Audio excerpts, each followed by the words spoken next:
General Hospital, GH, spoilers recap for Tuesday, July 13, reveals that Austin Gatlin Holt, Roger Howarth, moved forward with an attack on Michael Corinthus, Chad Jewell, Spencer Cassadine, Nicholas Chavez, also dumped evidence while Lenny Caulfield, Reef Hutton, received bad news. In the park on Tuesday's episode, Victor aka Spencer ran into Trina Robinson, Sydney Michaela, again. Since Jocelyn Jacks, Eden McCoy, was giving Trina a hard time and wondering if the guy she knew was even real, Trina wanted to take a selfie as proof. Victor flipped out and then tried to downplay it as just preferring to control how he looked in images out there.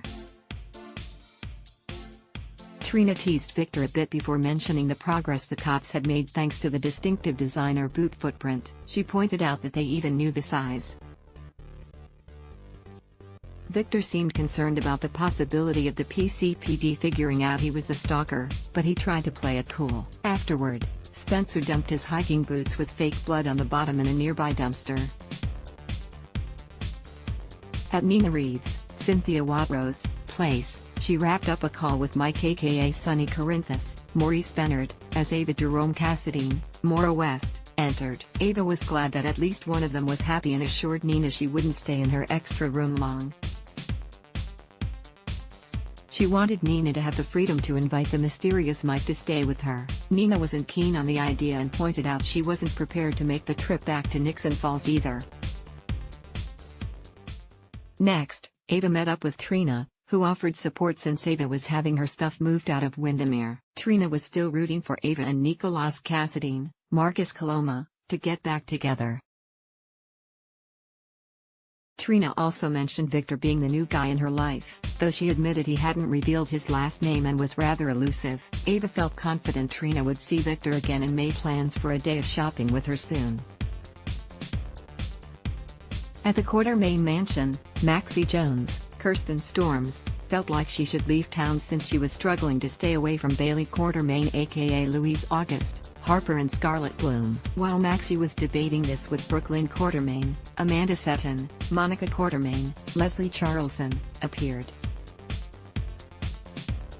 Maxie acknowledged that maybe Monica was right about her needing help, and soon after, Maxie admitted the same thing to Nina at her penthouse. Nina had her fair share of baby issues in the past and promised she wouldn't just Maxie.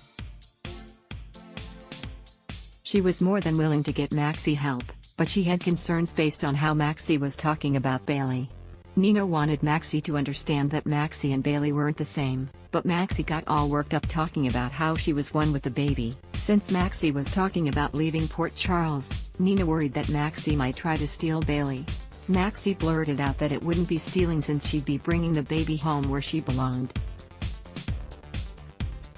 At GH, Scott Baldwin, Kin Shriner, acknowledged that Austin would likely be a wealthy man soon based on what they were cooking up.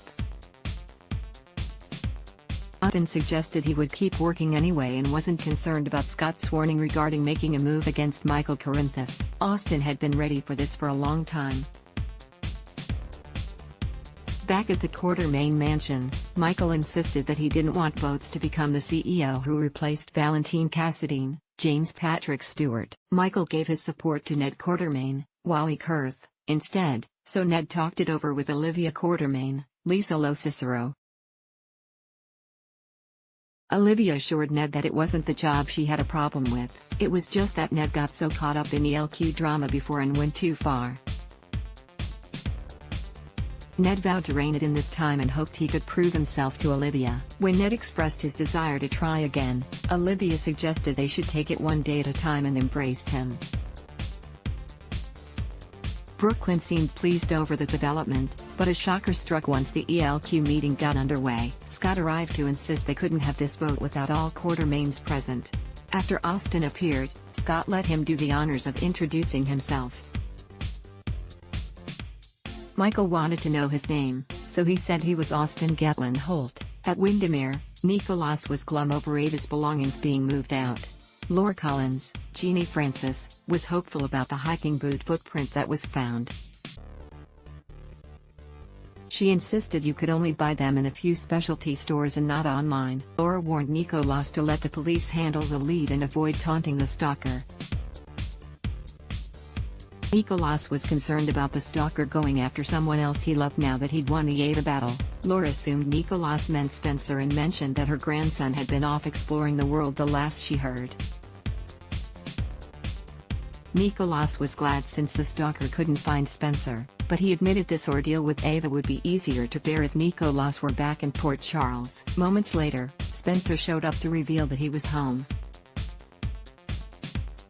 In Nixon Falls, Lenny and Phyllis Caulfield, Joyce Guy, returned from a walk, which they admitted couldn't distract them. The couple was nervous over Lenny's imminent test results related to his bad heart. While Lenny was out of the room, Sonny quizzed Phyllis to find out her gut feeling on the matter since she was a nurse. Phyllis was uncertain since the doctor didn't offer many clues. Sonny also admitted to lying to Nina on the phone earlier by acting like things were all good. Nina's doctor eventually showed up for a house call, so Sonny stepped out to give him some privacy with the Caulfields. After Lenny was given grim news, Sonny returned and wanted to know what the doctor told him. "We'll deliver updates as other GH details become available." General Hospital spoilers say some curveballs are looming, so keep watching. CDL will have tons of other fantastic General Hospital spoilers, news and updates, so drop by frequently. Adblock test, why?